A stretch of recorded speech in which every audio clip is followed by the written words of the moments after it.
Next example. In the figure, if LK is 6 into root 3, find MK, find ML, find KN and find MN. एक बाजू दिलेली आहे आणि राहिलेल्या सर्व बाजू या ठिकाणी आपल्याला विचारलेल्या आहेत आणि perimeter of the triangle MNKL हा पूर्ण क्वाड्रिलॅटरल जो आहे या क्वाड्रिलॅटरलचा या ठिकाणी पेरिमीटर या ठिकाणी विचारलेला आहे. म्हणजे आपल्याला ML काढणं गरजेचं आहे, LK दिलेलीच आहे, KN काढणं गरजेचं आहे आणि MN काढणं गरजेचं आहे. हे गणित जे आहे हे प्युअरली 30, 60, 90 and 45, 45, 90 या थेरमवर अवलंबून आहे, आधारित आहे. हे काय एकदा लक्षात आलं की गणित सोडवायला कोणताही आणि कसलाही प्रॉब्लेम या ठिकाणी येत नाही. आता यामध्ये काय करायचंय, पहिल्यांदा हा राईट अँगल ट्रायंगल विचारात घ्यायचा. हा 90चा आहे, हा 30चा आहे, त्यामुळे हा नॅचरली रिमेनिंग अँगल म्हणून 60 येणार. म्हणजे इथे 30, 60, 90 चा थेरम वापरणार आहोत आपण. या ट्रायंगलचा प्रश्न नाही, याच्यावरून आपल्याला MN मिळेल, याच्यावरून आपल्याला MK मिळेल. आता दुसऱ्या ह्याच्यामध्ये MK आणि N हा ट्रायंगल विचारात घेणार आहोत. हा 90 डिग्री दिलेला आहे, हा 45 आहे, म्हणजे हा नॅचरली रिमेनिंग अँगल 45 म्हणून येणार. आणि यावरून या ठिकाणी ही बाजू आता आपल्याला मिळालेली आहे, या बाजूवरून ही बाजू आणि ही बाजू मिळेल. आणि या चार बाजू एकदा मिळाल्या की पेरिमीटर काढायला कोणताही आणि कसलाही प्रॉब्लेम येणार नाही. म्हणजे पहिल्यांदा हा ट्रायंगल घ्यायचा आणि नंतर हा ट्रायंगल घ्यायचा. हा ट्रायंगल घेतल्याबरोबर आपल्याला ML आणि MK या बाजू मिळतील आणि हा ट्रायंगल घेतल्यानंतर MN आणि NK बाजू घेतील.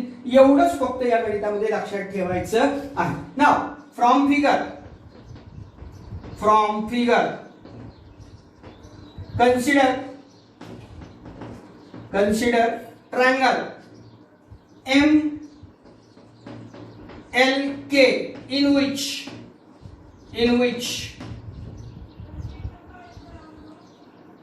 angle L is of 90 degree given angle LKM is of 30 degree, it is also given. So remaining angle, therefore angle LMK is naturally 60 degree. Other the remaining angle and therefore triangle MLK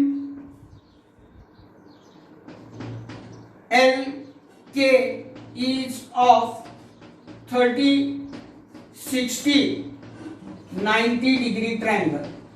आणि आता मग एकदा 30, 60, 90 आलं की याची आपल्याला या ठिकाणी फॉर्म्युले माहित आहेत. त्या फॉर्म्युलेचा विचार करूया आपण. आता साइड अपोजिट टू 60 डिग्री, म्हणून या ठिकाणी आपल्याला लिहिता खाली LK is equal to √3/2 into MK side opposite to 60 degree. LK ची किंमत माहित आहे 6√3 into √3 divided by 2 into MK. आपल्याला MK ची किंमत काढायची. MK is equal to लिहू शकतो आपण गिवन म्हणून MK is equal to 2 into 6√3 divided by √3. √3 gets cancelled is equal to 12. So MK is equal to 12. पहिली किंमत या ठिकाणी आपल्याला मिळाली. MK ची किंमत या ठिकाणी 12. आता MK हा हायपोटेन्यूस आहे, त्यामुळे ML बाजू ही हायपोटेन्यूसच्या निम्मी असणार कारण ती 30 डिग्रीच्या समोरची बाजू आहे. Next line also ML is equal to 1/2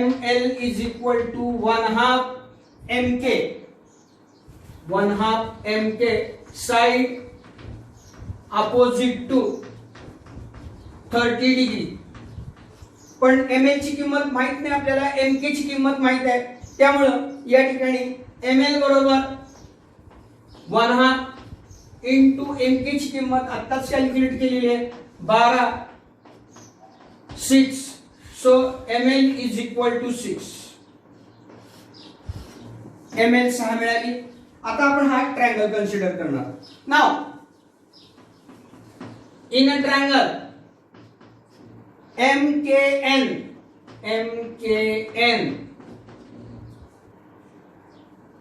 angle MKN is of 90 degree. It is given.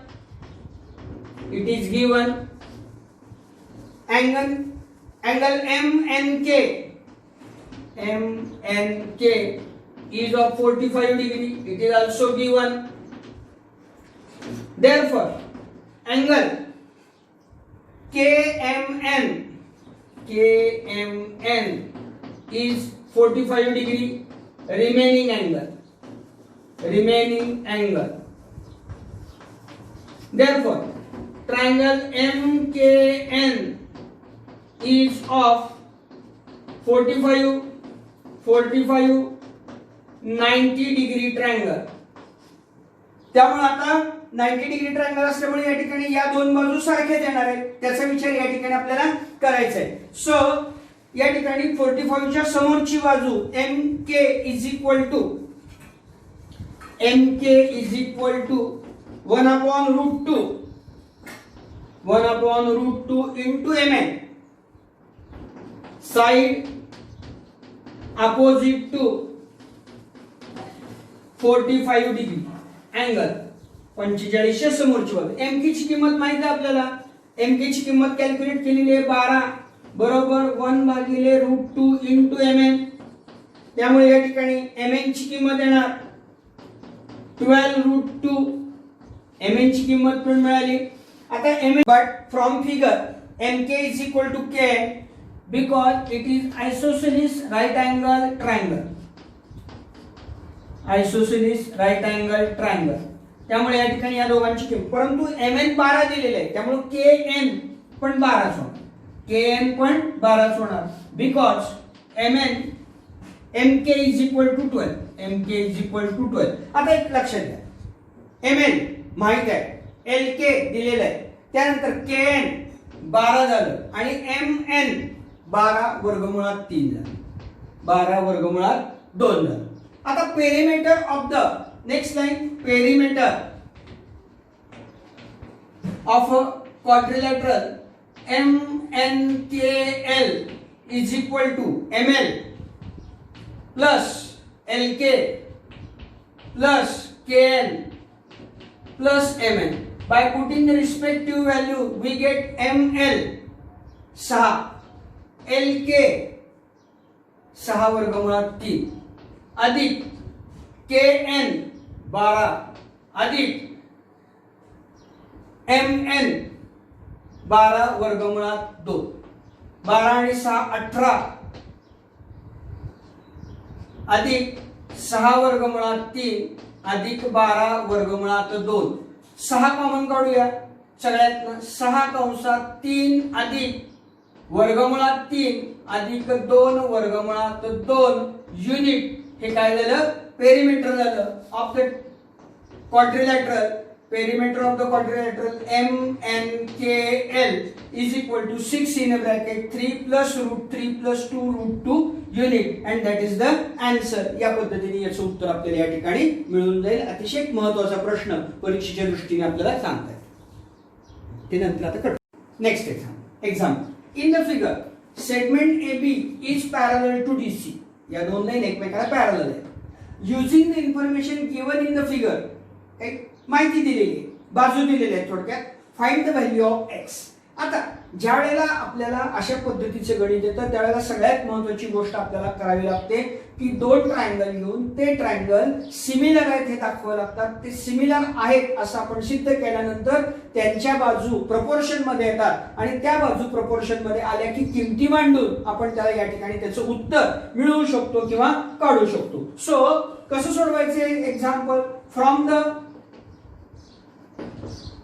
Example काय दिलेलं आहे पहिली महत्त्वाची गोष्ट segment AB is parallel to segment DC हे आपल्याला दिलेलं आहे आणि हे सगळ्यात महत्त्वाची गोष्ट या ठिकाणी consider DB segment DB as a transversal. आता ही बाजू या बाजूला समांतर आहे आणि ही ट्रान्सव्हर्सल आहे असं आपण समजलं तर या ठिकाणी angle CDB CDB is congruent with किंवा equal to angle DBA. काय कोणते अँगल आहे त्याचा विचार या ठिकाणी आपण करूया. अँगल CDB हा अँगल आणि DBA हा अँगल, हे दोन अँगल या ठिकाणी अल्टरनेट अँगल म्हणून या ठिकाणी अल्टरनेट अँगल, कारण दोन रेषा आपल्याला पॅरलल दिलेल्या आहेत त्यामुळे त्यांचे अल्टरनेट अँगल हे समान मापाचे असतात. इयत्ता 9वी मध्ये आपण शिकलेलो, त्यामुळे अल्टरनेट अँगल. परंतु आता आपल्याला CDB आणि DBA हे अँगल वेगळ्या स्वरूपामध्ये पाहिजेत. म्हणजे कोणते पाहिजेत? दॅट इज अँगल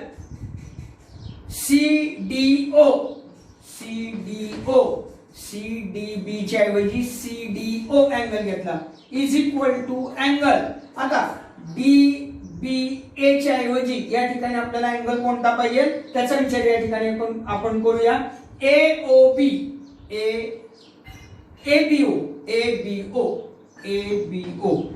कोणतोच आहे, फक्त नाव वेगळं या ठिकाणी घेतले. परत एकदा मी सांगतो, CDO म्हणजे हा अँगल, CDO तोच अँगल आहे, फक्त आपण छोटासा घेतलेला आहे. आणि ABO पहिल्यांदा आपण पूर्ण घेतला तर त्यापैकी छोटा घेतलेला आहे. हे दोन अँगल, याला इक्वेशन 1 म्हणू यात, कारण आपल्याला पुढे लागणार. नाव consider triangle DOC and triangle BOA. हे दोन ट्रायंगल कोणते मी दाखवले तुम्हाला. DOC मुद्दाम वेगळ्या खोडून दाखवतोय, आणि दुसरा DOC आणि BOA हे दोन अँगल. या दोन अँगलचा विचार या ठिकाणी आपण करूया. Angle CDO is equal to angle ABO from 1. 1 मध्ये आपण ऑलरेडी सिद्ध केलेले आहे. Also angle DOC is equal to angle BOA. बघा, DOC हा अँगल आणि BOA हा अँगल व्हर्टिकली अपोजिट म्हणून या ठिकाणी सारखे, vertically opposite angle.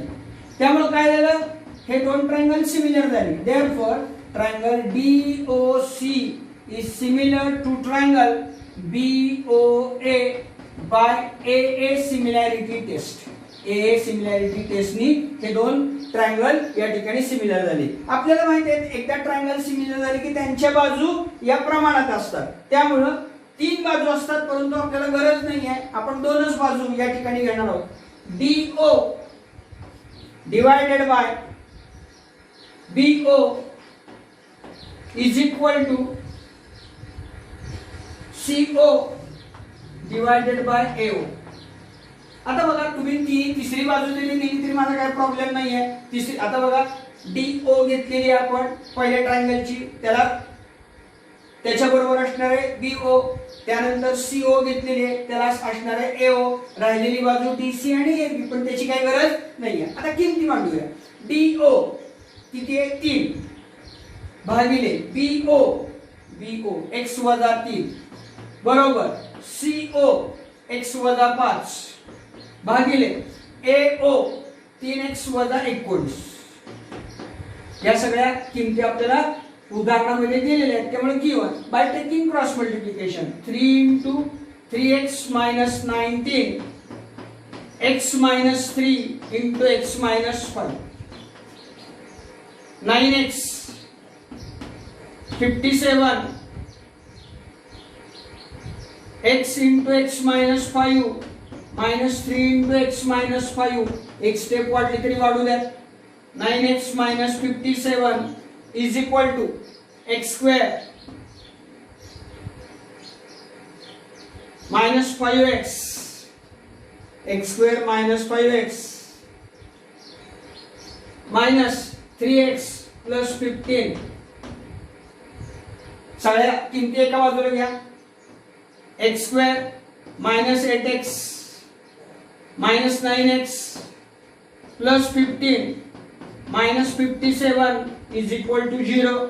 So x² minus 17x plus 7 आणि 5 12 72 बरोबर 0.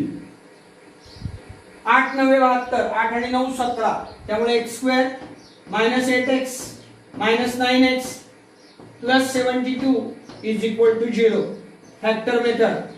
So x into x minus 8 minus 9 into x minus 8 which is equal to 0. x minus 8 common आहे. एका कंसात घेऊया. x minus 9 which is equal to 0. So x minus 8 equal to 0 or x minus 9 equal to 0. x is equal to 8 or x is equal to 9. त्यामुळे दोन किमती या ठिकाणी आपल्याला मिळतात. एक आहे x बरोबर 8 आणि दुसरी आहे x बरोबर 9. या दोन्ही किमतींनी या ठिकाणी या समीकरणाचं समाधान होत असल्यामुळे या दोन्ही उत्तरांना या ठिकाणी उत्तर मानलं जातं. तुम्ही म्हणाल x च्या दोन किमती, हो 8 पण टाकून उत्तर काढता येतं आणि 9 पण टाकून उत्तर काढता येतं. त्यामुळे परीक्षेच्या दृष्टीने it is one of the most important example आपल्याला सांगता येतं. या गणितामध्ये थोडासा अल्जेब्रा म्हणजे M1 सुद्धा आलेला आहे.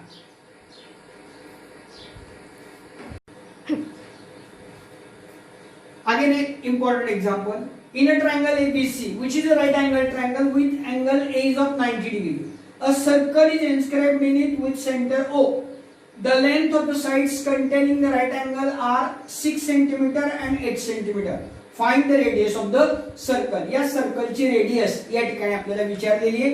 ही बाजू 6 दिलेली आहे आणि ही बाजू 8 दिलेली आहे. आता हे एक्झाम्पल सोडत असताना काही कन्स्ट्रक्शन या ठिकाणी करून घेणं आपल्याला गरजेचं आहे. कन्स्ट्रक्शन काय करायची, आपल्याला माहिती की वर्तुळाच्या सर्व त्रिज्या या समान मापाच्या असतात.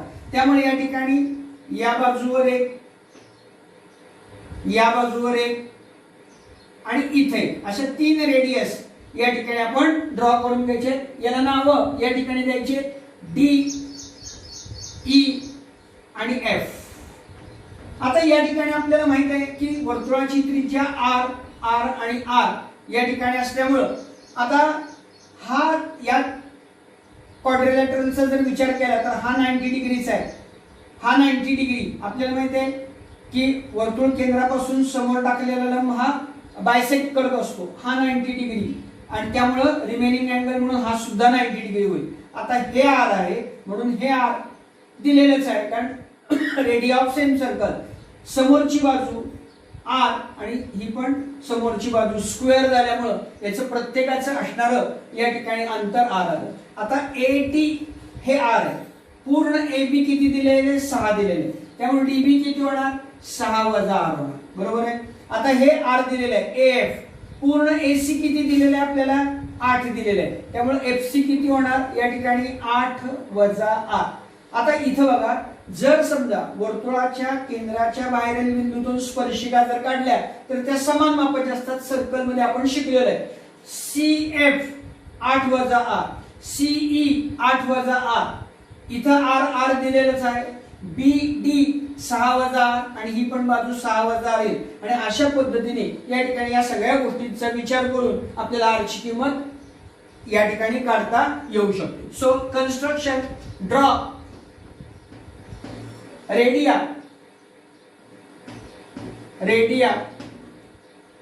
OD, OE and OF आपण ऑलरेडी काढून घेतलेल्या आहे. त्यानंतर या ठिकाणी a tangent is perpendicular on circle. हा थेरम आपण पाहिलेला आहे. त्यामुळे या ठिकाणी टँजेंट हा परपेंडिक्युलर असतो. त्यामुळे ODA is equal to OFA हे 90 डिग्रीचे झाले. ऑलरेडी अँगल A 90 डिग्री दिलेला आहे. हा 90, हा 90, हा 90, त्यामुळे therefore angle FOD is 90 degree. Remaining angle. आपल्याला माहिती आहे क्वाड्रिलॅटरलच्या बाबतीमध्ये की त्याच्या सर्व कोनांच्या मापाची बेरीज ही 360 असते. 3 कोन 90 चे असतील तर राहिलेला कोन सुद्धा या ठिकाणी 90 चा येतो. त्यामुळे या ठिकाणी आपल्याला लिहिता येईल की क्वाड्रिलॅटरल ADOF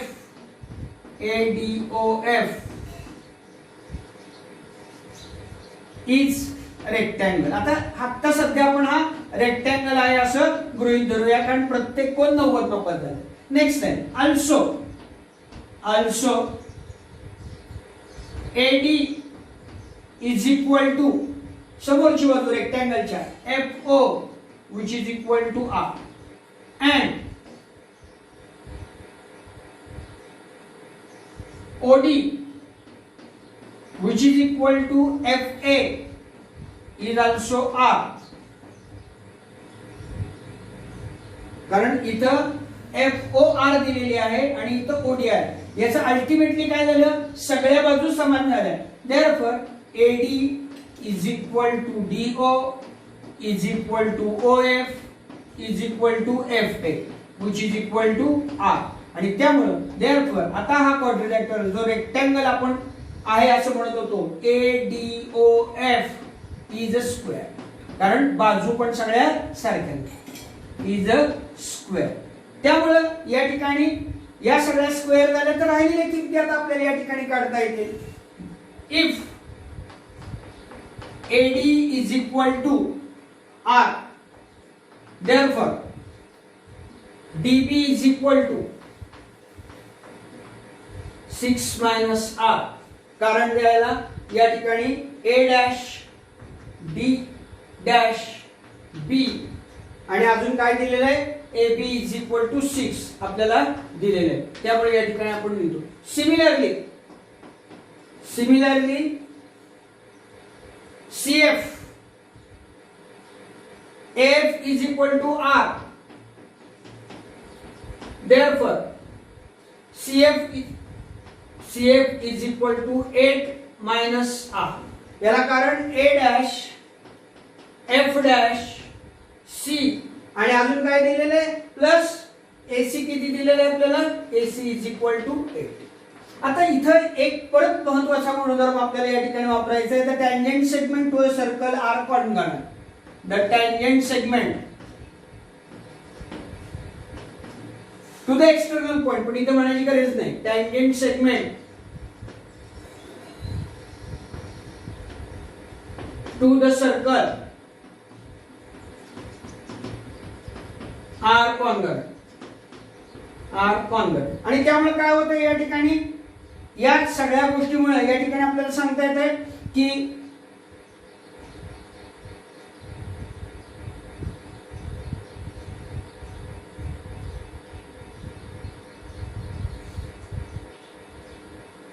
CF बरोबर C त्याच पद्धतीने AF बरोबर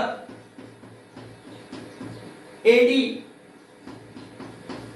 आणि BD बरोबर BE हे या ठिकाणी आपल्याला मिळतात. आता या सगळ्यांचा उपयोग करून या ठिकाणी आपण in a triangle ABC which is right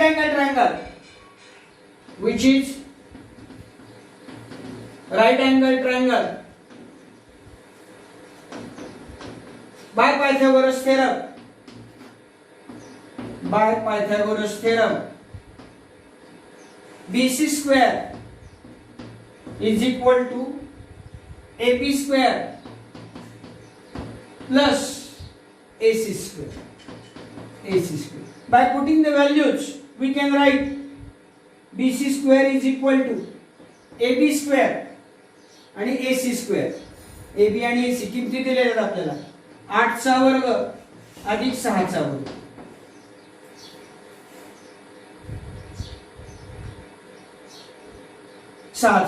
म्हणून BC square is equal to 8 चा वर्ग 64 6 चा वर्ग 36 बरोबर 100 म्हणजे BC वर्गाची किंमत आली BC वर्ग बरोबर 100.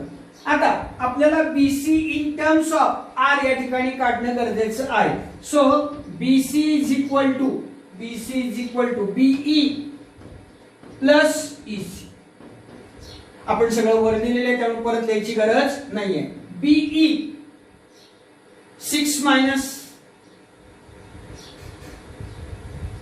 R plus EC 8 minus R which is equal to 8 आणि 6 14 वजा 2R म्हणजे BC ची एक किंमत झाली 100.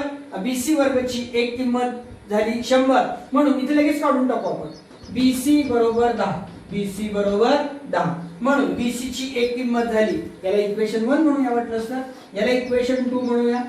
दोन्ही बाजू सारखे आहेत त्यामुळे फ्रॉम इक्वेशन 1 and 2 10 बरोबर 14 वजा 2R. हे 2R इकडे घेऊया, 10 तिकडे नेऊया. 2R बरोबर 14 वजा 10 बरोबर 4. 2R बरोबर 4 म्हणून R बरोबर 4 भागिले 2. R बरोबर 2 centimetre.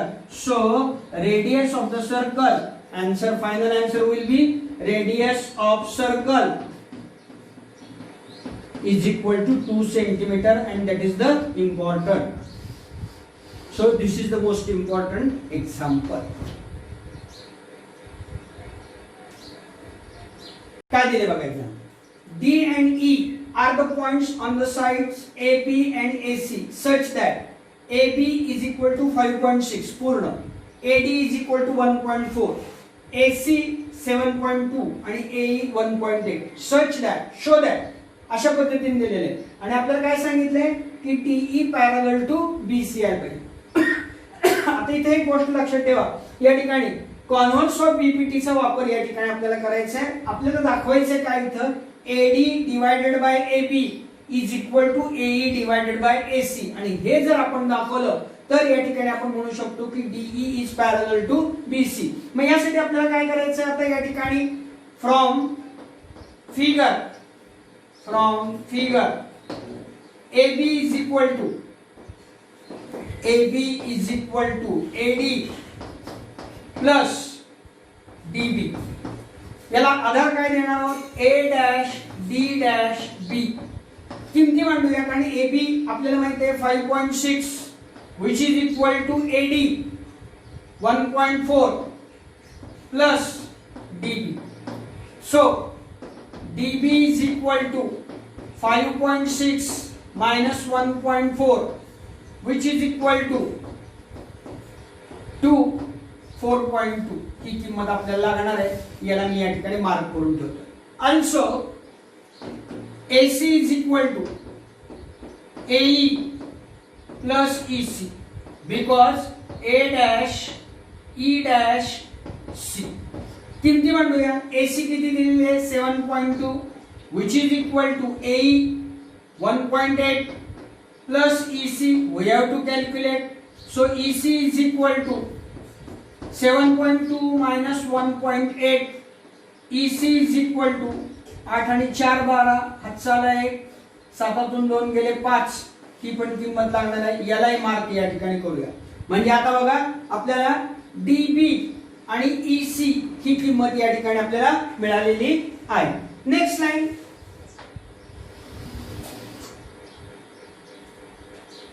we have to calculate AD divided by DB.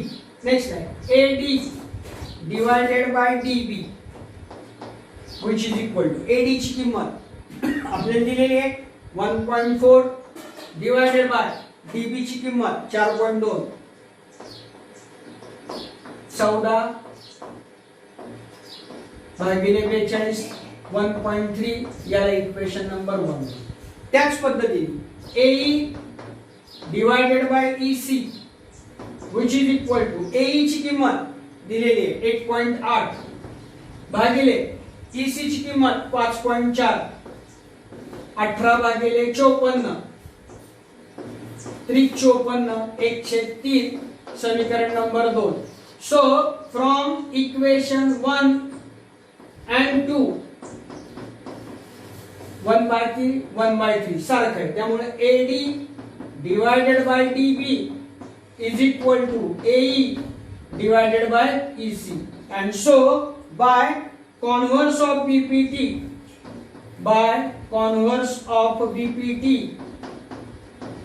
we can write segment DE is parallel to side BC,